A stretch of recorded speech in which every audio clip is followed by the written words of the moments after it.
Touching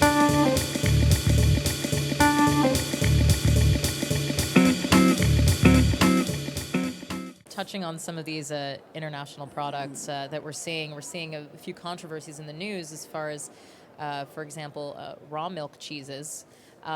There's a little bit of a scare about that in some areas. Some people thinking that it's risky, not safe. So the FDA has increased its inspections of products at import. Do you have any thoughts on that, or what are your Yeah, thoughts I'm on raw actually milk very cheeses? troubled by it. I'm troubled by the fact I understand the FDA's desire. It's their mission to keep us safe, to keep our food supply safe, and they do a very good job of that.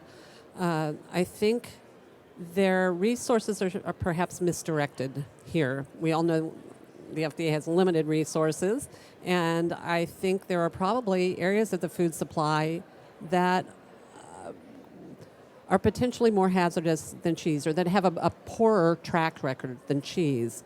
Aged cheese in this country has an amazing food safety record. It is not the cause of it's the cause of very, very few little foodborne illness. So I think they're not directing their resources in the most productive place.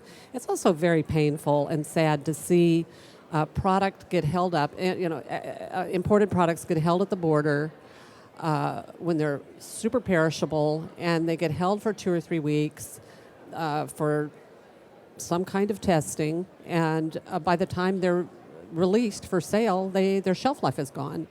So this means that exporters no longer want to send these cheeses because they can't bear all this loss. In the end, the cheese has to be destroyed or it can't be sold.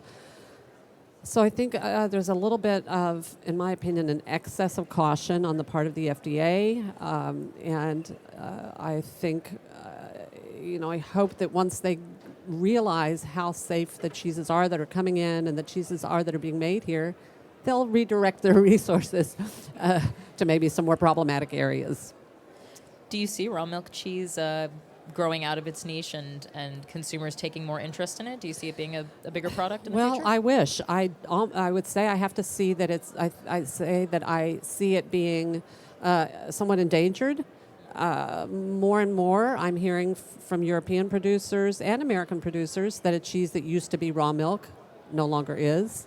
They don't want to take. It's not so much the risk. I don't think they feel that they're risking making a potentially hazardous product, but they don't want to take the risk of that kind of scrutiny from the FDA, and so they, are turning to pasteurized milk products more and more. So I think that's the unfortunate thing. I almost feel like if you ask most artisan cheesemakers, all things being equal, would they rather make a raw milk or a pasteurized milk cheese? They're all going to say raw milk.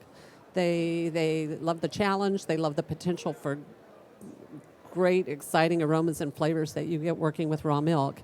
And they're being kind of backed into a corner by these public safety concerns. So I wish I felt more optimistic about it. In another hot topic in the past year, there's been lots of debate and discussion with the EU and the US over the use of common names in cheeses such as Parmesan, Feta, Brie, and a lot of American producers do use those names and consider them common use names. What sort of sense have you gotten from producers and retailers that you have spoken to on the subject? Well, I think everybody's very sensitive to it, and I think almost any American cheesemaker now who's getting started or creating a new cheese is going to shy away from a European name. It would surprise me if very many cheesemakers are going to go out there with a new Asiago. That being said, some of these cheeses are just so embedded in our own culture that it's hard to break away from a name like Feta or Cheddar or Gouda. Those have strong identities here, and I don't. If I were a producer, an American producer making a Feta, I'm not sure how easily I would give that up. It's just such. It's like Kleenex. It's almost a generic name, and I can understand the Greeks feeling protective about it. They feel like it's their cheese.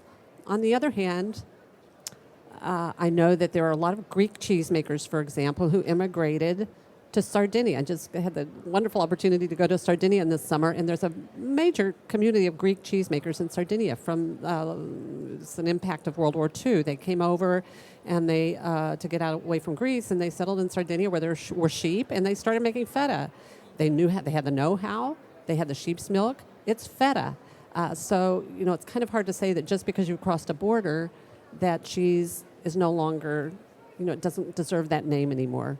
So it's a very complex topic. I just know that if I were starting a creamery or advising a cheesemaker, I would say choose another name because this is a debate that's heating up.